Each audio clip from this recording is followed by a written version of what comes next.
জিয়াবাদ বা মুজিববাদ নামে দেশে কোনো আদর্শিক বিভাজন চায় না নাগরিক কমিটি। সংগঠনের আহ্বায়ক নাসির উদ্দিন পাটোয়ারি বলেছেন, লাল কিংবা নেভি কোনো নামেই সন্ত্রাসী কার্যক্রম চলবে না। রাজধানীর রূপায়ণ সেন্টারে রাজনৈতিক বক্তৃতামালা সিরিজ ৩ 1974 সালে দুর্ভিক্ষ, বাংলাদেশের রাজনীতি এবং উন্নয়ন পন্থায় প্রভাব নিয়ে আলোচনা সভায় তিনি কথা বলেন। নাসির উদ্দিন বলেন, ৭১ থেকে ৭৫-এর অন্ধকার যুগের সব তথ্য গোপন রাখা হয়েছিল, কিন্তু আগামী প্রজন্মের কাছে সত্য তুলে ধরতে হবে। এদেশে বিভাজনের রাজনীতি চলবে না, দেশের যে কোনো বিষয়ে সিদ্ধান্ত নেবে জনগণ। অনুষ্ঠানে লন্ডন বিশ্ববিদ্যালয়ের শিক্ষক নাওমি হুসাইন বলেন, ইতিহাসের পাতায় ৭৪-এর দুর্ভিক্ষের জন্য শেখ মুজিবুর রহমানকে দোষারোপ করা হলেও তিনি মানুষের জন্য চেষ্টা করেছিলেন, কিন্তু তখন আন্তর্জাতিক সম্প্রদায় তাকে সহযোগিতা করেনি। দুর্ভিক্ষের জন্য অনেকেই শেখ মুজিবকে দায়ী করতে চান।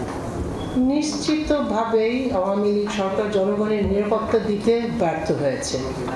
তবে এইটাও স্পষ্ট যে তিনি চেষ্টা করেছিলেন, তিনি আন্তর্জাতিক সম্প্রদায়ের কাছে সাহায্যের জন্য ভিক্ষা করতে গিয়েছিলেন। আদর্শিক যে বিভাজন বাংলাদেশে রয়েছে, সেই বিভাজন থেকে আমরা সরে আসতে চাই।